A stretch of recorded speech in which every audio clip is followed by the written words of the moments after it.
Hello বন্ধু, আজকে শুরু করছি আমার গল্প ভূতের বাড়ি। পূর্ব বাংলার একটি ছোট্ট গ্রাম, নাম পদ্মনগর। অনেক সময় আগেকার কথা, তখনও গ্রামে বিদ্যুৎ আসেনি। সন্ধ্যা নামলেই কেরোসিনের বাতি জ্বলে উঠত, আর রাতের আধারে ভর করত নানা রকম গুজব আর ভূতের ভয়। গ্রামের শেষ প্রান্তে ছিল একটি পরিত্যক্ত বড় সড়ো জমিদার বাড়ি। লোকে বলতো সেই বাড়িতে রাতে কেউ গেলে আর ফিরে আসে না। সবাই বলতো জমিদার হরিপদ রায় নাকি মৃত্যুর পরেও তার ধনসম্পদের পাহারা দিচ্ছেন।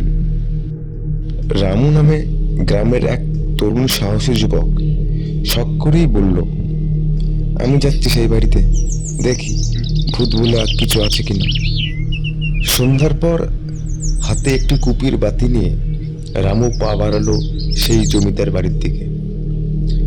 আশেপাশের কুকুর পর্যন্ত আজকে চুপচাপ, হাওয়া থমথমে, পায়ের নিচে শুকনো পাতাগুলো মচমচ করছে। বাড়ির ভেতরে রামু ঢুকে দেখলো অনেক পুরনো আসবাবপত্র, দেওয়ালে মাকড়সার জাল, আর একটা ঘরের ভিতরে টিম টিম করে চলছে আলো। সাহস করে রামু এগিয়ে গেল। হঠাৎ রামু শুনতে পেল কারো গলা, কে এলো আমার ঘরে, কে এলো। গলা শুনেই রামুর হাত পা ঠান্ডা হয়ে আসলো। পিছনে ফিরতে দেখতে পেল লম্বা একটি ছায়ামূর্তি, ধবধবে সাদা ধুতি পরে, মাথায় টিকি, আর চোখ দুটো যেন জল জল করছে। দেখা মাত্রই রামু প্রাণ প্রাণে দৌড়াতে লাগলো। পিছনে কে যেন হাসছে, একটা ঠান্ডা ধনুময় অট্টহাসি।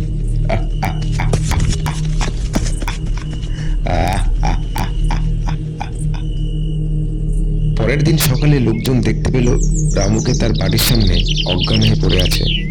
জ্ঞান ফিরে সে কিছুতেই মুখ খোলেনি, শুধু বলতো, ভূত আছে, আমি দেখেছি, ভূত আছে। এরপর থেকে আর সাহস করে রাতের বেলার দিকে সেই জমিদার বাড়ির দিকে কেউ পা বাড়ায়নি। রামুর ঘটনার পর কেটে গেছে 3 মাস। কেউ আর জমিদার বাড়ির পাশে যায় না। সন্ধ্যা নামলেই বাড়ির পাশে একটা অদ্ভুত ঠান্ডা হাওয়া বয়ে যায়।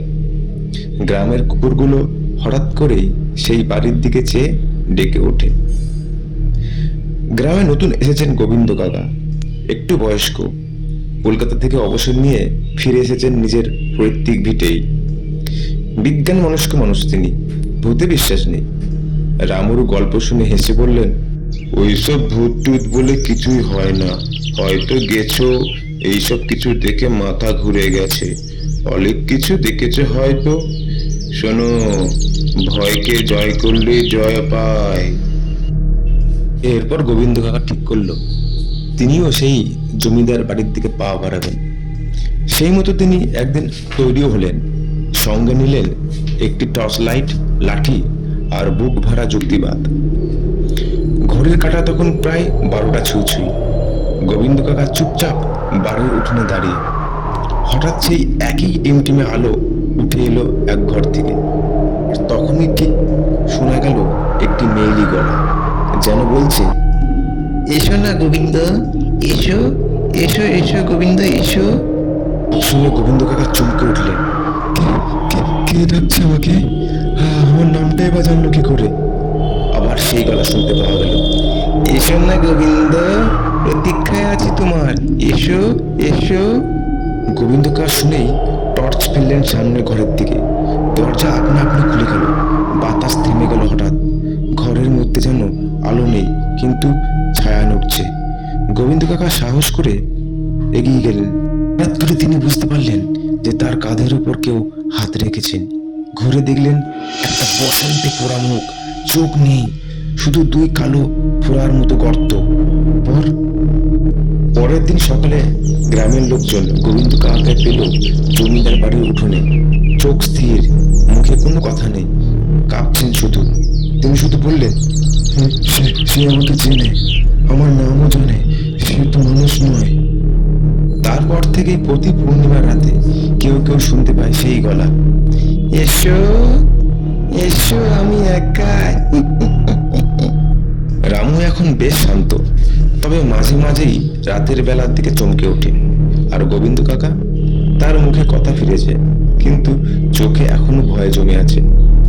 গ্রামের বয়স্ক লোকজন বলেছে জমিদার হরিপদ রায়ের একটা পাপ লুকিয়ে আছে এই বাড়ির গোপনে। একদিন এক বৃষ্টি ভেজা সন্ধ্যায় গ্রামের প্রাচীন পুরোহিত শ্রীধর ভট্টাচার্য রামু আর গোবিন্দকে ডাকলেন। ডেকে বললেন, যা দেখেছ তা এক প্রেত নয়, একটি আত্মার কান্না। হরিপদ রায়ের বাড়িতে ছিল এক দাসী, নাম ছিল কুন্তলা। সে ছিল অত্যন্ত সুন্দরী। জমিদার তার রূপে মুগ্ধ হয়ে তাকে বলপূর্বক বন্দি করেছিলেন। সে মুক্তি চেয়েছিল, কিন্তু কেউ তাকে সাহায্য করেনি। এক রাতে পূর্ণিমার আলোয় সে বিষ খেয়ে আত্মহত্যা করে, আর তারপর থেকে এই বাড়িতে ঘুরে বেড়ায়। সবকিছু শুনে রামু আর গোবিন্দ কাকা ঠিক করলেন কুন্তলা শান্তির জন্য একটি শেষকৃত্যের অনুষ্ঠান করবেন।